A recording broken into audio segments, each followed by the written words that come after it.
Hi students, இன்னைக்கு நம்ம என்ன பார்க்க போறோம்னா 10th CBSE Maths Chapter 2 Polynomial Example 3.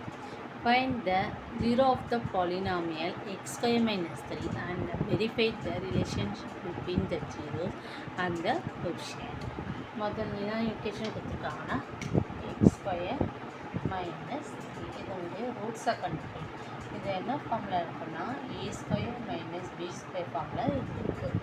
a square minus b square ஃபார்முலானா a minus b a plus b ன்னு எழுதலாம். அப்போது x square minus root 3 ஸ்கொயர்னு எழுதலாம். இதை x minus root 3 x plus root 3ன்னு எழுதலாம். ஈக்குவல் 0ன்னு போடணும். இது தனித்தனியாக ஈக்குவல் 0ன்னு போடும்போது x minus root 3 equal 0 x equal root 3 x plus root 3 equal 0 x equal to minus root 3.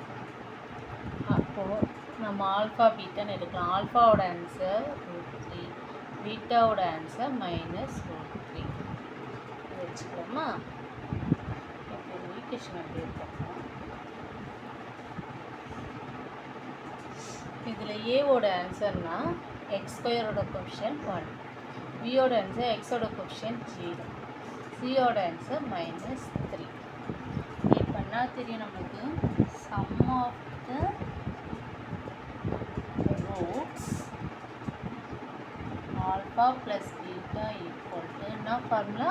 Minus b by b. ஆல்ஃபாவோட ஆன்சர்னா root 3, பீட்டாவோட ஆன்சர்னா minus root 3 மைனஸ் பியோட ஆன்சர் 0 by 1. 0 by 1 0 தான். இதுவும் கேன்சல் ஆயிடுச்சுன்னா 0. அப்போது சம் ஆஃப் த ரூட்ஸ் வந்து ப்ரூவ் பண்ணியாச்சு. அப்புறமா நம்ம பண்ண போகிறோம் product of the roots. Product of the roots alpha beta equal to c by b. ஆல்ஃபாவோட ஆன்சர் root 3, பீட்டாவோட ஆன்சர் minus root 3, சியோட ஆன்சர் minus 3, ஏவோட answer 1. root 3 root k into root k னா a ஆன்சர். அப்போ root 3 into root 3 3 answer minus 3. அப்போ ரெண்டுமே verify பண்ணோம். ரெண்டுமே ஆன்சர் ஈக்குவல்.